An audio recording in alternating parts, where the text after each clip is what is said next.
ጸጉሯን ከተቆረጠች ጀምሮ ሚስቴ ሳትሆን የሆነ የተወለድኩበት ያደግኩበት ብዙ ጣፋጭ ትዝታ ያሳለፍኩበት ሰፈሬን በግሬደር ካፈራረሱት በኋላ የማየው የፍርስራሽ ቁልል መስላ ነው የምትሰማኝ።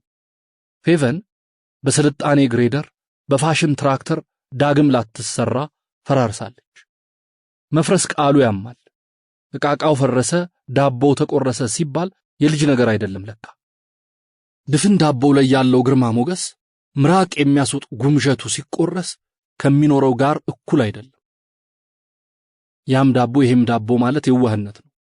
ያ ዳቦ ይሄንኛው ሙሉነቱን የሚሸነሽን ስለት ያረፈበት የዳቦ ቁራሽ፣ የዳቦ ፍርፋሪ። ፌቨን የፈራረሰ ሰፈር የተቆራረሰ ዳቦ ሆናለች ለኔ። የጎኔ ሽራፊ ሳትሆን ከሙሉነት ጎን የተሸረፈች የዳቦ ሽራፊ። እጠላታለሁ።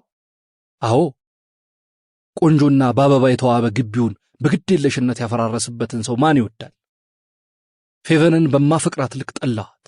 በቃ ማን አባቱ ያዘኛል ምን የጎበረበት በገዛ ትዳሬ ውሃ ብደፋበት ብላለች ዘፋኟ።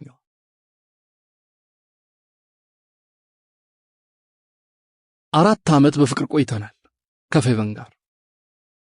እድለኞች ነበር። ለድፍን 4 ዓመት ያልቀዘቀዘ ፍቅር ነበረን። 10 ደቂቃ አብረን ለመቆየት የ1 ሰዓት መንገድ አቆራርጠን እንገናኛለን። ዓይንህን ሊያው ብዬ ነው የመጣሁት በጣም ቸኩላለሁ ብላኝ ላባችን ሳይደርቅ ወደ የመጣንበት። ላገባት ፈልግ ነበር። እርሷ ደግሞ አገባኋት አላገባኋት አያሳስባትም። ቀልቧ የትም እንደማልሄድ ነግሯታል። ቀልቧ ታዲያ ልክ ነበር። ደግሞ ሌላው የድለኝነታችን ገጽ ሁለታችንም የሚታይ ለውጥ በሕይወታችን እየተከሰተ በሁሉም ነገር ስናድግ ነበር። ፌቨን አካውንቲንግ ተምራ በአንድ የግል ድርጅት ውስጥ ሥራ አገኘች። እኔም ልክ ተመርቄ እንደወጣሁ ሥራ ያዝኩ። ትዳር ሲታሰብ አንዳች ኃይል ነገሮችን ያገጣጥማቸዋል። እግዚአብሔር እንዳልል የዛሬውን ፍች ሳስብ ፈርቼ ነው። እናም እንዲህ አልኳት፣ ፌቪ ወይዬ። ሁልጊዜ ስጠራት ከዓይኗ ብርሃን ይረጫል። ስሟ ላይ የጨመርኩበት አንዳች ነገር ያለ ይመስል። ላገባሽ ነው። እኔ አላምንም፣ አብረን ልናድር ነው ብላ ተጠመጠመችብኝ። አቤት ደስታዋ! በእርግጥ ለሌላ ሰው ይህ አባባሏ ሳያስቀው አይቀርም። ለእኔ ግን የሆነ አስደሳችና በስሜት የሚንጥ ነገር ነበረው። አብረን ውለን በቃ ልሂድ ስትል እንዴት ይቀፈኝ እንደነበረ የማውቀው እኔ ነኝ። አብሮ ማደር የቀለለባቸው ይሄ ተራ ነገር ይመስላቸዋል። ፌቨን ከእቅፌ ውስጥ ቅር እያላት ስትወጣ የዓለም ቅዝቃዜ ሁሉ ወደ እኔ ይጋልብና አንጀቴ ውስጥ ገብቶ ያንዘፈዝፈኛል። ሸኝቻት ወደ ቤት ስመለስ ቤቱ ቤት አይመስለኝም፣ በረንዳ። ለ4 ዓመት በፍቅር ስንቆይ እንኳን ማደር ምሽቱ ምን እንደሚመስል አብረን አይተነው አናውቅም። የፌቨን እናት ናቸው ምክንያታችን። የሚገርሙ ሴትዮ። ልጆቻቸውን አታምሹ አይሉ፣ ግን የእናትነት የፍቅር መብታቸውን በትክክል ተጠቅመውበታል። ልክ ከምሽቱ 1 ሰዓት ላይ ፌቨን ቡና ታፈላላቸዋለች። የቤቱ ደንብ ነው። 2 ሰዓት ራት ይበላሉ። ልጆቹ ካልተሟሉ ራት አይበሉም። እንደውም ሰዓቱ ካለፈ ልጆቻቸው ቢሟሉም ራት ሳይበሉ ነው የሚያድሩት። ፌቨን ታዲያ ይሄው ነገር ተከትሏት መጥቶ እኔ ቤት ካልገባሁ እህል ባፏ አይዞርም። እንግዲህ ፌቨን ረሃብ እንደማትችል አውቃለሁ። ከራባት እንስፍስፍ ነው የምትለው። ዓይኗን እንኳን መግለጥ ያቅታታል። አቤት ስታሳዝነኝ እንደነበር። ታዲያ እንዴት አባቴ ብዬ ለራት ዘገያለሁ። በጊዜ ወደ ቤቴ ጥድፊያ ነው። የፌቨን እናት በእነዚህ የማይዛነፉ ሕጎች ልጆቹን የማይዛነፍ የቤት መግቢያ ሰዓት ድንበር አስምረውላቸዋል። ካላባት ስላሳደጓቸው እናታቸውን እንደ አባትም እንደ እናትም ነው የሚያዩአቸው። ተጋባን። ትዳራችን በሚያሰክር ፍቅር የተሞላ ነበር። እድለኛ ነኝ ያልኩት ለዚህ ነው። ልክ እንደ ፍቅረኛ ነበር የምንኖረው። ከቤታችን መውጣት አንፈልግም። ሰውም ወደ ቤታችን ባይመጣ ደስታችን። እውነቴን እኮ ነው። ክፉ ሆነን ሳይሆን ፍቅር የሚባለው ስካር አልሰከነልንም ነበር። ሰዓት አይበቃንም። ቅድም ነክቶ ቁርስ በልተን ምን እንዳወራን ምን እንደሰራን እንኳን ሳናውቀው አንዳንዴ እንዲያውም ምሳ ሰዓት ሁሉ በየት እንዳለፈ ሳይገባን ብቅ ስንል ማታ ሆኗል። በቃ እንዲህ ነበር እኔና ፌቨን። ሁሉም ሲጀምረው እንዲሁ ነው ይባል ይሆናል። ግን ለድፍን 3 ዓመት ስንኖር ደስታችን ሳይሸረፍ ሳቃችን ሳይከስም ፍጹም ደስተኞች ሆነን ነበር። ደግሞ አማረብን እንጂ ፌቨን ድሮም ቆንጆ ናት። ጭራሽ አበባ መስላ አረፈች። እኔ እንኳን 1-2 ተብሎ አጥንት የሚቆጠር ፍጥረት ትንሽ የተገለበጠች ጎድጓዳ ሳህን የምታህል ቦርጭ ተከሰተችብኝ። እንደ አዳምና ሔዋን የቀደመ ሕይወትም ትዝታም ሳይኖረን እዚሁ ቤት በዚሁ ዕድሜ የተወለድን ይመስል ያለፈውን ዓለም ቤተሰብ ጓደኛ ምናምን ሁሉ ሁለታችንም ረሳ ነው። የፌቨን እናት ይደውሉና ኧረ እናንተ ልጆች ድምጣችሁ ጠፋ በደናችሁ ነው ይሉናል። እኔና ፌቪ ታዲያ ልክ ስልኩ ሲዘጋ በደናችን ነው ግን ተባብለን እንሳሳቃለን። ከዛ ፕሮግራም እናወጣለን። በቀጣዩ ቅዳሜ የፌቪ እናት ጋር በዛንኛው ደግሞ እኔ ቤተሰቦች ጋር እንዴ ከሰው ተለየን እኮ እንባባልና በቀጣዩ ቅዳሜና እሁድ ወፍ የለም። እንደውም ቅዳሜና እሁድ ማለፉን የምናስታውሰው ሰኞ ነው። እኛ ሌላ ዓለም ውስጥ ነን። ቢጨንቃቸው የፌቨን እናት ራሳቸው መተው ጠየቁን እና መከሩን። ታፍናችሁ አትዋሉ፣ ወጣ እያላችሁ ይንፈስባችሁ። ፊታችሁ ፈረንጅ የመሰለው ፀሐይ ጦት እኮ ነው፣ ምቾት እንዳይመስላችሁ። ምን ያደርጋል ምክራቸው ራሱ ነፈሰበት። ምን አባቴ ላድርግ? እኔ ራሱ ከቤት ስወጣ ገና ትላንት ከገጠር እንደመጣ ሰው ደነብራለሁ። ቤቴ ይናፍቀኛል፣ ፌቪ ትናፍቀኛለች። ሩቅ አገር የሄድኩ የማልመለስ ይመስለኛል። ትናፍቀኛለች። እንዲህ አይነት ትዳር ከ100 1 ነው አሉ። ለምን ግማሽ አይሆንም? የበረከቱ ተካፋዮች እኔና ፌቨን ነበር። ሳወራ ያመኛል። ሰዎች የበለጠ በተፋቀሩ ቁጥር እንደ ስስት መስታወት ራሳቸውን ከቀላልም ከከባድም ግጭት መጠበቅ ይኖርባቸዋል። አንዱ ቸልተኛ ሆኖ ሳት ካለው ፍቅር ሲንኮታኮት ያሰቅቃል። ደግሞ ብቻውን አይንኮታኮትም። ጣፋጭ ትዝታንም ይዞ ነው አፈርድሜ የሚበላው። የጨነገፈ ፍቅርን እንደማሰብ በሰው ልጅ ሕይወት ውስጥ ምን ሰቆቃል። ፌቨንን ወዳት ነበር፣ አከብራት ነበር፣ አፈቅራት ነበር። ትንሽ ነገር ይሄ ነው የማይባል ምክንያት በውስጤ እሳተ ገሞራ የሚያህል ቅያሜ ያፈነዳ። አሁን ይሄ ምኑ ይከብዳል? እንኳን ለፍች ለተራ ኩርፊያም አይበቃም እኮ ይባል ይሆናል። ያልደረሰበት ግልግል ያውቃል አሉ። ይሄ ትንሽ የተባለው ምክንያት ለተመልካች ትንሽ ይምሰል እንጂ ፌቨንን አይኗን ማየት ድምጿን መስማት የጠላሁት በዚሁ ምክንያት ነው። ፍቺ ፈለግኩ። ምክንያቱም ፌቨን ጸጉሯን ባጭሩ በመቆረጧ ነበር። በቃ ይኸው ብቻ ነው ምክንያቴ። ሚስቴ ጸጉሯን ባጭሩ መቆረጧ። የፌቨን ጸጉር ምን ቢሆን ነው እንዲሁ ጉድ ያፈላው? ጎጆአችንንስ በጭንቅላቱ ያቆመው?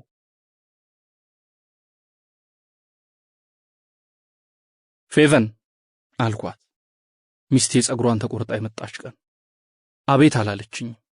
እንደ ወትሮዋ ወይዬ አላለችም። ፊቴ ላይ የነበረው ጥላቻ ቅስሟን ሰብሮታል። እንዲሁ ሙሉ ስሟን ደግሞ ጠርቻት አላውቅም። ሙሉ ስሟን ከመጠራት ሙልጭ አድርጌ ብሰድባት ይሻላታል። በምርጥ ፍቅረኞች መሃል እኮ በሙሉ ስም ከመጥራት የበለጠ ስድብ የለም። በአገራችን አቶ ወይዘሮ ምናምን ከሚባሉት ተቀጽላዎች ይልቅ ስማችን ሲቀናጣ ሐሴት ማድረጋችን ሳይታለም የተፈታ ነው። አቶ ጉልማው ከመባል ጉሌ፣ ጉልዬ ብንባልም ደስ ነው የሚለን መቼስ። ፍቅረ ቅንጦት። ፌቨን ነገሮች ወዴት እየሄዱ እንደሆነ ገብቷታል። ገና በሰላሙ ጊዜ አብርሽ አንተ ከምትጠላቸው ሰዎች አንዷ ከመሆን ሞቴን እመርጣለሁ ትል ነበር። ታውቃለች ስወድም ስጠላም ልክ እንደሌለኝ። ታውቃለች ሳፈቅር ሁሉንም ነገሬን ሰጥቻት የምትረግጠውን የእግሯን ጫማ ከእናቷ በላይ የምትዘረጋውን ዣንጥላ እንደምሆንላት። ስወዳት በምድር ላይ የእይታዬ አልፋና ኦሜጋ እሷ ብቻ እንደምትሆን ታውቅ ነበር። በቃ ጸባዬ ነው። ላፈቀርኩት እኔን ራሴን ጥቅልል አድርጌ እንደምሰጥ። አንዳንዱ ሰው በአምላክ የማትምጡብኝ ይላል። እኔ ግን ፌቨንን ሳፈቅራት ከእግዚአብሔርና ከሷ ቢሉኝ እርሷን ነበር የምመርጠው። እንደውም እግዚአብሔርን ራሱን በፌቪዬ የማትምጣብኝ ባልለው ነው። እግዚአብሔር በዚህ ተቆጥቶ ቢያሻው ምድሩን በመብረቅ ይረሰው፣ ከፈለገ ዲን እሳት ያወርድ እንጂ ካፈቀርኩ እውነቱ ይሄው ነው። ቤቴን ከሩቅ ስመለከተው የሚንቀዠቀዥ መንፈሴ ደብር እንዳየ አማኝ ይረጋጋል። እዛ ደብር ውስጥ የነፍሴ ጽላት ነበረች ፌቨን። ፌቨን ስርዓት ያላት ትሁት ልጅ ነበረች። ደግሞ ስርዓቷ ሰው አለ የለም ብለው ግራና ቀኝ አይተው ባሻንጉሊት ሞራል ባስመሳይ ጨዋነት እንደሚስለመለሙ ሴቶች አልነበረም። ኤዲያ ነበር ለማለት በቃ። አንዳንዴ እንዲህ ትለኛለች፣ ታውቃለህ ካንተ ጋር ስሆን ተጨማለቂ ይለኛል። እንዲህ ነኝ ሳፈቅር፣ ራሴን ላፈቀርኩት የደስታ ማቅረቢያ ሳህን አድርጌ የምሰጥ እና ሳፈቅር ጆሮዬ ዓለምን አይሰማም። ድምፅ ሁሉ እሷን ነበር የሚመስለኝ። ብቻዋን ያለች ያህል እስኪሰማት ልክ የሌለው ነጻነት ነበራት ፌቨን። እናም ጓደኛዋ ያች ናዚላ ጓደኛዋ እንዲህ ትላታለች፣ እናትዬ አንቺን ጉዝጓዙ ላይ ጥሎሻል። በደስታ ለሽ ብለሽ የፍቅር እንቅልፍሽን ለጥጪ። ስታወራ አይኗ ውስጥ መርዘኛ ቅናት አለ። ሳቋ ቡና ቤት በር ላይ ደንበኛ ለመጥራት እንደሚጮሁ የቡና ቤት ሴቶች አይነት ሳቅ ነው። ምኗም አያምረኝም። ስለ ጓደኛዋ የፌቨንን ጓደኛ አልወዳትም። በቃ ሲታይ የሚኮሰኩስ ሰው የለም፣ እንደዛ ናት። አባ ጨጓሬ መንፈስ የከበባት ነገር። ድምጿ ራሱ ይኮሰኩሳል። ንግግሯ ከቃል ሳይሆን ከአባ ጨጓሬ የተሰራ ነው የሚመስለው። በተለይ ሳቋ እንደዚህች ልጅ ሳቅ የሚቀፍ እንደዚህች ልጅ ወሬ የሚያቅለሸልሽ ነገር በምድር ላይ ያለ አይመስለኝም። የሆነ ከዓይኗ የሚወጣው የውድቀት ጨረር ሰላም ይነሳል። እሷን ለማየት ትልቅ የትዕግስት መነጽር ያሻል። ማሜ ነው ስሟ። እንደው ሳስበው የሆነ ክብ ስም ይመስለኛል። ተመልሶ እዛው አይነት ለማያድግና ስንዝር እልፍ ለማይል ሰብዕና የተሰጠ ሽክርክሪት የሚያስደስታቸው ሕፃናት ብቻ ናቸው። ያደገ ሰው እልፍ ማለት ያስፈልገዋል። ዞሮ ሲመለከት ከትላንትናው ትንሽ እልፍ ማለት አለበት።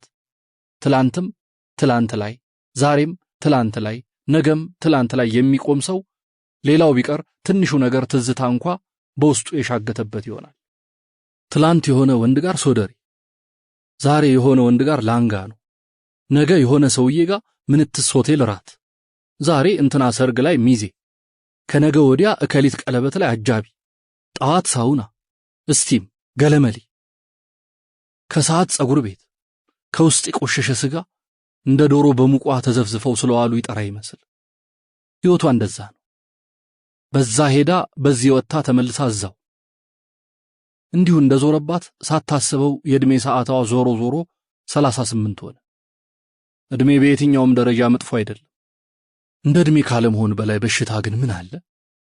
ሰው በዕድሜው ገንዘብ፣ ፍቅር፣ ዘመድ፣ ጓደኛ በተለያየ ምክንያት ላያፈራ ይችላል።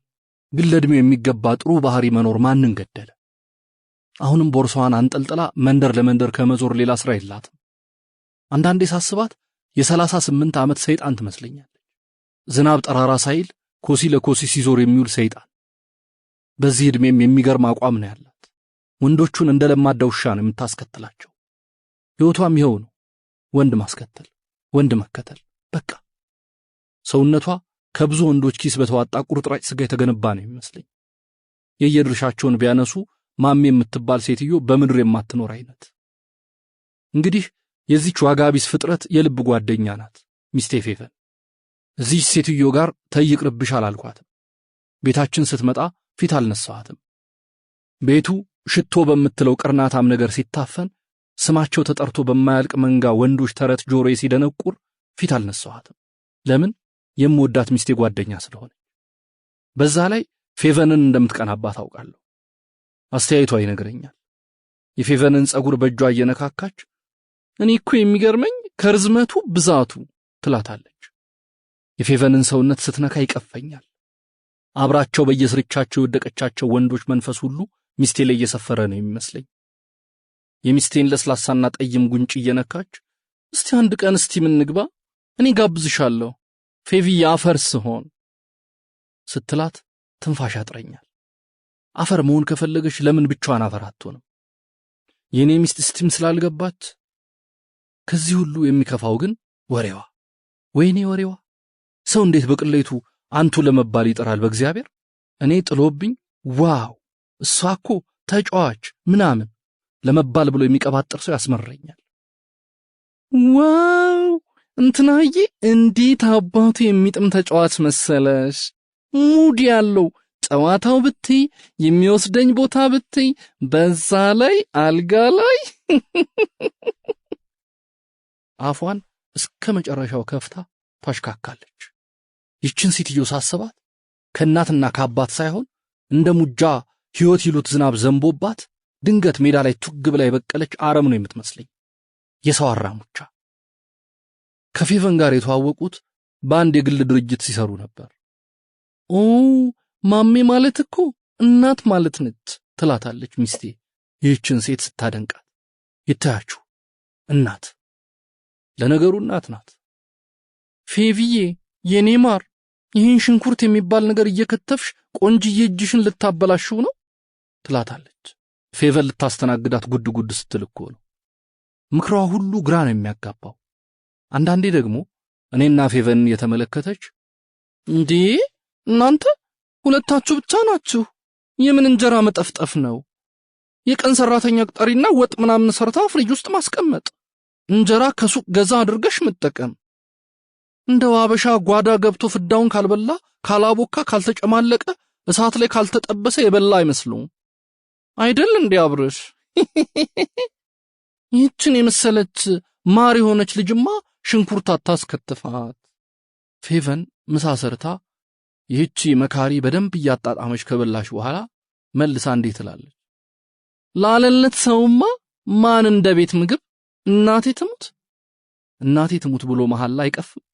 ውይ እንዴት ርቦኝ ነበር፣ ጥሞኝ በላሁ። ፌቪዬ ካልጫዋ ትንሽ ጨምሪልኝ ትላለች።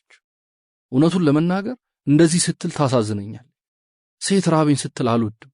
በዛ ላይ አንዲት ሴት ያውም ኢትዮጵያዊት ሴት የፈለገ የሞራል ውድቀት ውስጥ ብትገባ የዚህ አይነት አኗኗር የምትመርጥ አይመስለኝም። አንድ ከህይወቷ መጽሐፍ የተገነጠለ የኑሮ ገጽ ይኖራል፣ ወይም አንዱ ደደብ የህያውነት አንቀጿን በክፋት ሰርዞታል። ወዶ አይደለም ወሬዋ የሚምታታው። በጣም ቆንጆ ናት፣ ያውም ውብ የሚባል አይነት። ላግባ ብትል እግሯ ላይ ወድቆ የሚያገባት ሺህ ከሚሊዮን ነው። በዚህ ዕድሜዋ እንኳን ላግባ ብትል የሚሻማባት ጎረምሳ ብዙ ይመስለኛል። ግን ከርታታ ናት። በቃ እዛ ስታድር እዚህ ስትል ሽሽቷን ልታዘምነው አንዴ ትልልቅ ሆቴሎች፣ ሌላ ጊዜ ሌላ የመዝናኛ ቦታዎች ብትንከራተትም አይኗ ላይ እንደ ሩቅ አገር እሳት ቢል ቢል ሲል የሚታየው አምሮት እፎይ ማያ ጎጆ መናፈቋ ነው። እናም ፌቨንን ፊቴ እንዲህ አለቻት። ፌቪ ማር፣ ይሄ እንቁላል ቅርጽ ያለው ፊትሽ በዚህ ጸጉርሽ ባይሸፈን ኖሮ መልክሽ የሚያሳብድ ይሆን ነበር። ብዙ ሳይሆን ትንሽ አጠር። ምን አሁን እኮ ጸጉር ጀርባ ላይ ለቆ አንበሳ መምሰል ትንሽ ጊዜው አልፎበታል። ዳሩ አንቺ ወጣ ብለሽ አታይ፣ እዚህ ባልሽ ጋር ታፍነሽ ይያዋልሽ። ቀልድ አልብሳ መርዟን ረጨችው። ማታ እንደተኛን ፌቨን ድንገት ከጎኔ ቀጥ ብላ ደረቴ ላይ አገጯን አስደገፈች። ጥቁር ጸጉሯ ፊቴ ላይ ተነሰነሰ። አይኖቼን ጨፍኜ የጸጉሯን ዝናብ ተጠመቅኩት በደስታ እንደ ሩፋኤል ጸበል። አብርሽኔ አይንህን ግለጣ አለች። ገለጥኩ። ከጥቁር ደመና ውስጥ ብቅ ያለች ጠይም ፀሐይ ከበላይ። ማሚ ያለችው ነገር ግን አልገረመህም? እንዴት እስከ ዛሬ አላሰብኩትም? ምኑን? አሁን እኔም ነቃልኩ። ጸጉሬን ባሳጥረው እንደሚያምርብኝ ጸጉር የምትሰራይ ልጅም ደጋግማ ነግራኛለች። ፊቷ ላይ ያለው ስሜት የመጠየቅ ሳይሆን ጸጉሯን የምትቆረጥበት መቀስ እንዳቀብላት የመጠየቅ አይነት ያበቃለት መርዶ ነበር። ሁሉም ነገር ቅድሚያ የሚቆረጠውም የሚቀጠለውም ልብ ላይ ነው። ጸጉርሽን እንድትቆረጭ አልፈልግም። እንኳን መቆረጥ ጸጉርሽን ስታበጥሪ ማበጠሪያው ላይ የሚቀሩት የጸጉር ዘለላዎች ያሳዝኑኛል። እና ለኔ የምታምሪኝ እንደዚህ ስትሆኚ ነው። ጸጉርሽን ከዓይኖችሽ ካፍንጫሽና ከነዚህ ውብ እጅና እግሮችሽ እኩል ወደዋል። እንደ አንድ የሰውነትሽ ክፍል ነው የማየው አልኳት፣ ጣቶቼን ጸጉሯ ውስጥ እያርመሰመስኩ። እንደዚህ አንበሳ ስመስል ነው የምትወደኝ ብላ በማሾፍ ከተናገረች በኋላ ጸጉሯን በጣቷ መነጨረችውና ከንፈሬን ስማኝ ደረቴ ላይ ልጥፍ ብላ ተኛች። ይሄ መሳም ቃሌን መስማት ይሁን ወይስ ስሞ መሸጥ አይነት ይሁዳዊ መሳም አልገባኝ። አተኛኘቷን ሳየው የልብ ምቴን የምታዳምጥ ነበር የምትመስለው። እንቅልፍ ወሰዳት። ስንተኛ ጸጉሯን ስለማታስይዘው እንዲሁ ነው የምትተኛው። በእንቅልፍ ልቧ በተንቀሳቀሰች ቁጥር የጸጉር ማዕበል ትራሱ ላይ ሲነሳ ከትራሱ ላይ እየተንሸራተተ ፍራሹ ላይ ሲርመሰመስ ነፍሴ ሐሴት ታደርጋለች። ጸጉር እኮ መንፈስ ነው። በተለይ የሴት ልጅ ጸጉር የቅዱሳን ስዕል ላይ ከራሳቸው በላይ እንደሚታየው የብርሃን አምድ የሴት ልጅ ጸጉርም ባፈቀራት ወንድ ብቻ የመንፈስ ዓይን የሚታይ የውበት አምድ ነው። የሴት ልጅ ሰውነት በማይታይ የክብር ብርሃን የተከበበ ሕያው ቅድስና ነው። ትልቁ ችግር የብዙ ሴቶች ፍላጎት ለብዙሃኑ ቆንጆ ሆኖ የመታየት መሆኑ ነው። ብዙሃኑ አድናቂ ነው። ብዙሃኑ ጤዛ የሆነ አብሮነቱ ከዓይን ሲሩቁ አብሮ ይከስማል። ብዙሃኑን የኔ ከምንለው ሰው ጋር በአንድ ሚዛን ልናስቀምጠው አይገባም። ለብዙሃኑ ብዙ ሆኖ መገኘት በመፈለጋቸው አንዱንም ሳይዙት ምንም ሆነው እንዲቀሩ ያደረጋቸው ብዙ ናቸው። ፌቨን ተኛች። ስትተኛ የተመጠና ተነፋፈስና ሰላም ያለው እረፍት ፊቷ ላይ ይረብብባታል። የፌቨን እንቅልፍ ሰላም ባለው ሰፊ ባህር ላይ ያለምንም እንቅስቃሴ በጀልባ እንደመንሳፈፍ ይመስለኛል። ተኝታ ሳያት ታሳሳኛለች እና ቀስቅሳት ይለኛል። ለብቻዬ ትታኝ ወደ ሆነ ሰላም ወዳለው ዓለም ሄደች ይመስለኛል። እኔ ግን በሐሳብ ነጎድኩ ወደ ኋላ። ፌቨንን አይቻት ፍቅር የጀማመረኝ ሰሞን ከሩቅ ስመለከታት የሚገርመኝ ጸጉሯ ነበር። ድብን ያለ ጥቁርና ጠንካራ ጸጉር፣ ከርዝመቱ ብዛቱ። ከተዋወቅንና ከተቀራረብን በኋላ ደግሞ ጸጉሯ መሃል ጣቶች የጠፉ ማለት ዘበት ነው። አንገቷን ወደ ግራ ዘንበል ስታደርግ ጸጉሯ ወደ ግራ ይናድና በግራ ትከሻዋ አልፎ እየተርመሰመሰ የግራ ጡቷን ይሸፍነዋል። ጸጉር ቤት ቆይታ ስትመለስ የሆነ የተቃጠለ ጸጉር ሽታ አፍንጫዬን ያውደዋል። ያንን ሽታ ወደዋለሁ። እንደውም በሴቶች ጸጉር ቤት ሳልፍ ይሄ የተቃጠለ የጸጉር ሽታ ሲሸተኝ ጸጉር ቤት ውስጥ ፌቨን ያለች ይመስለኛል። ጸጉር መተኮስ ማለት እኮ ለውበት አምላክ የሚቃጠል የጸጉር መስዋዕት እንደማቅረብ ነው። የመረረ የፋሽን ጥላቻ ኖሮብኝ ሳይሆን ውበት ዋጋ እንደሚያስከፍል ለመግለጽ። ጠዋት ከእንቅልፌ የቀሰቀሰችኝ ፌቨን ናት። ቁርስ ሰርታ ሁልጊዜም እንዲሆነች። ቁርስ እየበላን ድንገት ፍርፍር ውስጥ አሊያም እንቁላል ጥብስ ውስጥ የጸጉር ዘለላ ማግኘት አይቀርም። ዛሬም ይኸው አንድ ቢመዘዝ የማያልቅ የፌቪን ጸጉር አገኘው። ተሳሳቅን። የግራ እጇን ጣቶች ወደ ዓይኗ አስጠግታ እየተመለከተች እንዲህ አለች፣ ይህ ሽንኩርት እጄን አሻከረው። ዝም አልኩ። ዝም ተባባልን። የዛች ዋጋቢስ ፍጥረት መንፈስ ቃል በቃል በመካከላችን ሥራውን እየሠራ ነው።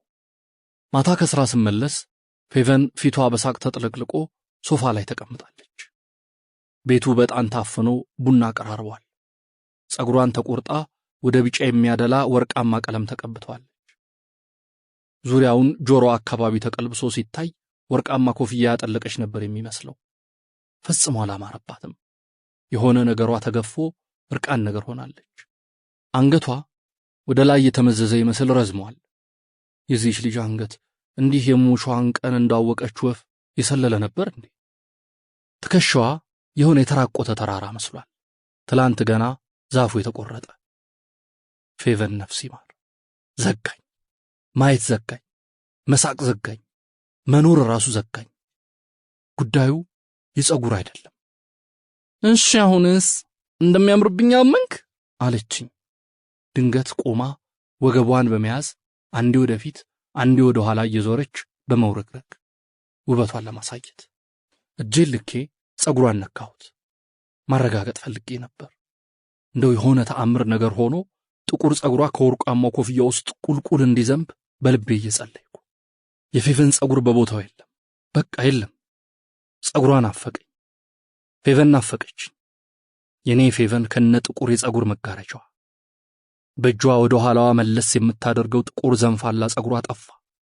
ተገለጠች፣ ተገላለጠች። እናም ልዩነቷን አስቆርጣ ጥላ መንገድ ለመንገድ ትርፍርፍ ያሉትን ሁሉንም ሴቶች ሆነች። ሁሉንም ለመሆን ወደ መንጋው ለመቀላቀል ነበር ይሄ ሁሉ ሩጫ። እኔና ሁሉም ባለቀለም ጸጉሮች አንድ ቤት ያለን መሰለኝ።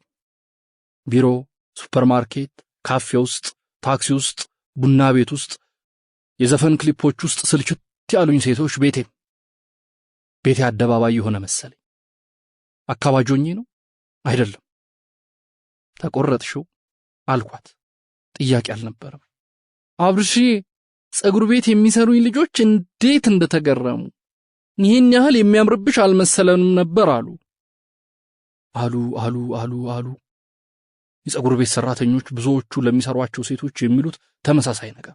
ከምሰራቸው ሴቶች ጸጉር ያንቺ ይለያል፣ ለተፈለገው ስታይል የሚሆን ምርጥ ጸጉር ምናምን። ሴቶቹ ደግሞ ያምናሉ። ይገርመኛል። እናም ፌቨንን ዝም ብዬ ስመለከታት ድንግልናዋን የሆነ ሌላ ሰው የገሰሰው አይነት ስሜት ተሰማኝ። ድንግልና ማለት የኔ የግሌ ብለን የምናምንበት ጉዳይ እንደሆነ የገባኝ አሁን። ድንግልና የሥጋ ጉዳይ አይደለም። ማንም ሴት ዕድሜ ልኳን የምታስቀምጠው የቃል ድንግልና አለ። ለባሏ ብቻ የኔ ላለችው ሰው ብቻ የምትናገረው። ደግሞም የውበት ድንግልና አለ።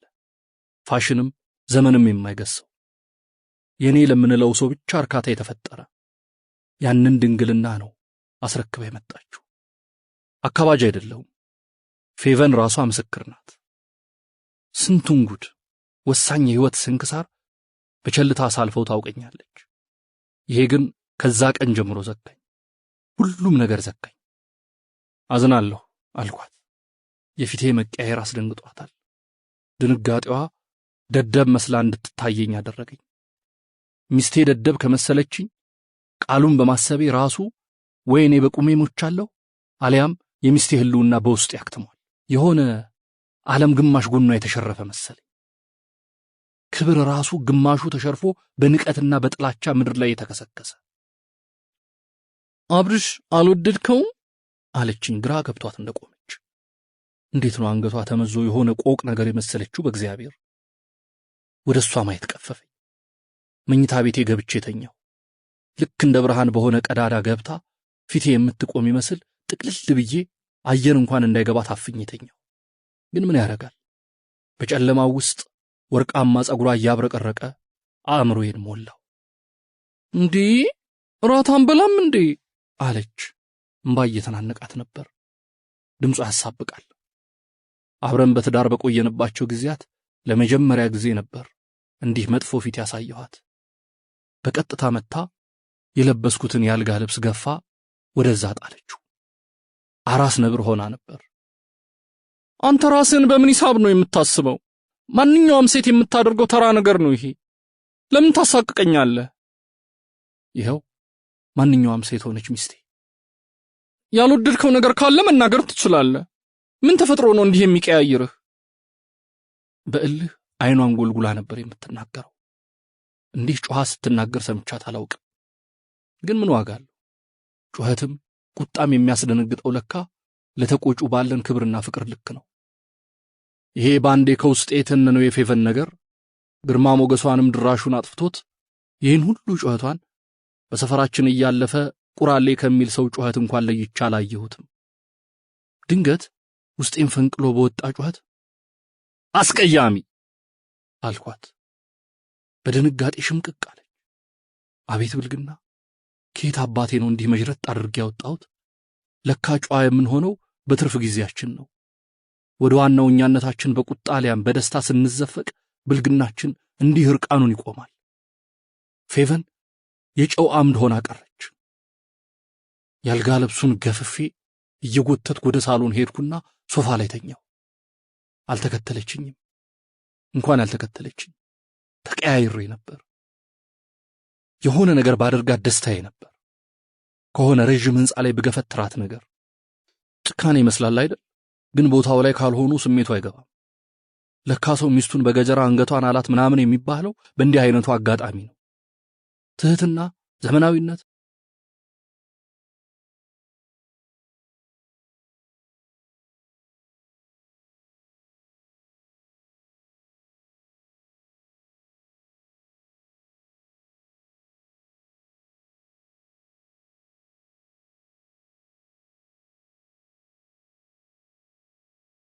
አመንኩበት ባልኩት ሐቅ አከላፍቸው አጠገቤ ድርሽ እንዳይላባረርኩት።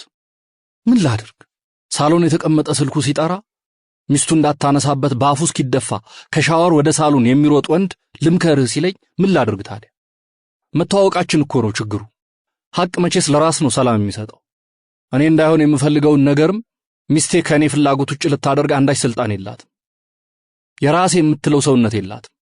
የዘመናችን በሽተኛ ሴታዊ አምባገነንነት፣ በሽተኛው ፌሚኒዝም እሳቤ ውስጥ ገብተው የተነከሩ ለፋፊዎችን በአማርኛ መስማት ከትርጉሙ ሳይሆን ከመንፈሱ አቀባበል የማይነቀል ደዌ ሴቶቻችን ልብ ውስጥ ዘራ።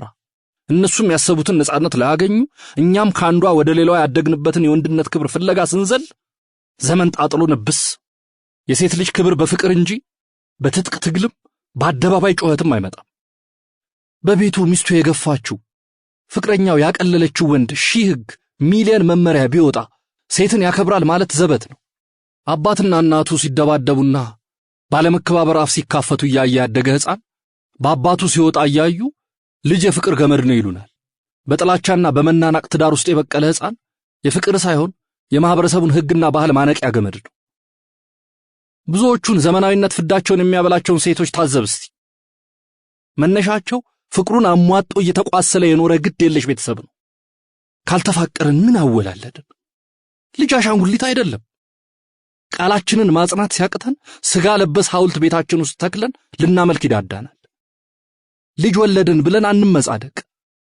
በልጆቻችን እናት ካልተደሰትን የልጆቻችንን ግማሽ ክፍል አንወደውም ማለት ነው። እናቶቹም ቢሆኑ ለልጄ ስል እንዲሆንኩ፣ ለልጄ ስል ተፈለጥኩ፣ ተቆረጥኩ። እስቲ መጀመሪያ ለኛ ለባሎቻቸው ሲሉ ይፈለጡ ይቆረጡ። የልጅሽ ግማሽ አካል እኛ ባሎች አይደለንም እንዴ?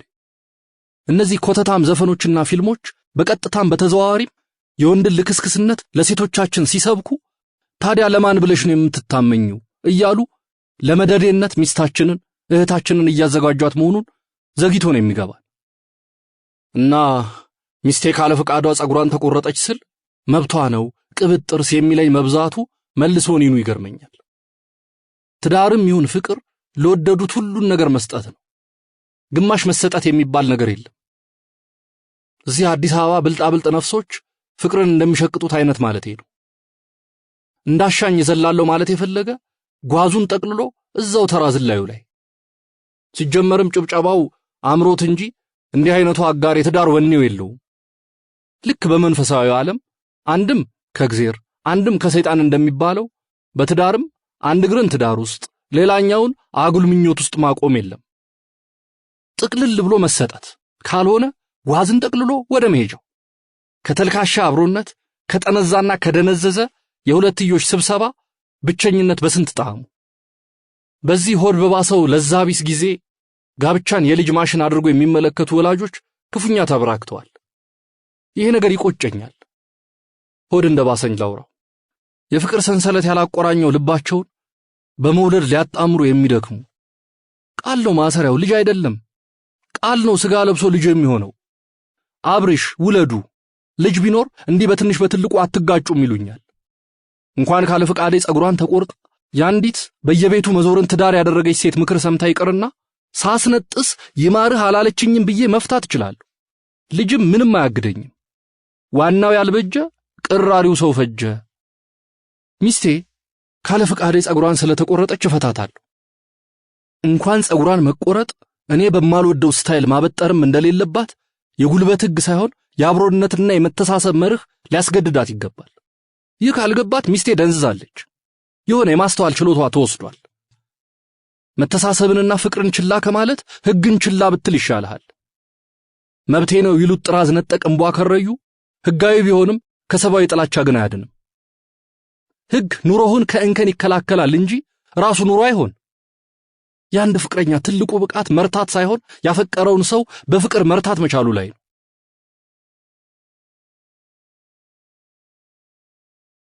ፌቨን ከዛ ቀን በኋላ የጸጉሩ ነገር እንዳበቃለት ሲገባት ያማልለኛል ያለችውን ነገር ሁሉ እያሳየች የተንኮታኮተ ፍቅሬን ልትመልሰው ተፍገመገመች። አንድ አጭር ቀሚስ ለብሳ እግሯን እስከ ታፏ ታሳየኛለች። እግሪሽ ያምራል እላት ነበር ድሮ እንደ ዛሬው እያንቀዠቀዠ አልባሌ ቦታ ሳይወስዳት በፊት። የእጇን ጣቶች ብታወናጭፍ፣ አይኗን ብታፈጥ፣ ከንፈሯን ብታሙጠሙጥ፣ ውሉን ቆርጣ ጥላት ርፍራፊ ውበቷን ብታክተለትል ወይ ፍንክች። እንደውም የባሰ አስጠላችኝ። አይናገረውም እንጂ ሁሉም አፍቃሪ ለዘላለሙ የሚያመልከው የሚያፈቅረው ሰው ላይ በየቀኑ አይኑ የሚፈልገው የውበት አማካይ ቦታ አለው። ሌላው ሁሉ ካለዚህ ነጥብ ባዶ ነው። ለኔ የፌቨን አማካይ የውበት ቦታ ጸጉሯ ነበር። ፌቨንን እንደ ከተማ ብመለከታት መሃል አደባባይዋ ፈርሷል። አንጋፋ ፍቅር አዲስ ከተማ ላይ መኖር ያንገሸግሸዋል። የዘመናዊው ፋሽን ትልቅ ችግር የሴቶችን ጸጉር የሚያደንቅ ተፈጥሯችንን በግድ ጠምዝዞ ሴቶች ዳሌ ላይ ለማሳረፍ መጣሩ ነው። ሴቶች እግር ላይ፣ ሴቶች ጡት ላይ አይናችንን በግድ ማስተከል። እምቢ ማየት አንፈልግም ስንል ውበት የማይገባን ገገማዎች መሆናችንን በማሳመን ስልጡን አይደላችሁም ይለናል። ሞላ ያለች ሴት እይታችንን ትስበው ይሆናል። ፋሽን ተብዬው ግን የትከሻዋ አጥንት ካልተሰረጎደ ሴት ምኑን ሴት ሆነች ብሎ ሊያሳምነን ይጥራል። ፋሽን ጉልበተኛ ነው። በተለይ ሴቶች ላይ ክንዱ ይበረታል። ዛሬ ፋሽን ለመከተል ጸጉሯን የቆረጠች ሴት ነገ የላይኛውን የፊት ጥርስ አስነቅሎ በባዶ ድድ መገልፈጥ ያምርብሻል ብትባል ጥርሷን ከማራገፍ አትመለስም። የተጋነነ ይመስላል እንጂ ባለፉት 10 ዓመታት በአገራችን አይሆኑም ያልናቸው ጉዳዮች ዛሬ ላይ ለትውልዱ ተራ ጉዳዮች ሆነዋል። ደግሞ ፍጥነታችን የፌቨንን ጸጉር መቆረጥ ከሴት ልጅ ግርዛት ላይ ይቻላል። ልዩነቱ የሴት ልጅ ግርዛት በሴቷ ስሜት ላይ መቀለድ ሲሆን ይሄንኛው በኔ ፍላጎትና ስሜት ላይ መጫወት መሆኑ ነው። እናም ፌቨንን ፈታታለሁ፣ እሷም ብሎ ሚስት። የፍርድ ቤት ቀጠሮ ነገ ነው። ፌቨን ከእናቷ ጋር ከሄደች 20 ቀናቶች አልፈዋል። አልናፈቀችኝም። እንደውም የተሰማኝ ሰላም ልክ አልነበረውም።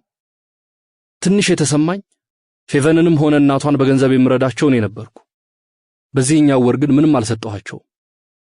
ከፌቨን ጋር ስለተጣላው ሳይሆን ብሩን ብልክላቸው ፌቨንን የመፈለግ ስሜት ያደረብኝ እንዳይመስላቸው በማሰብ ብቻ ነው።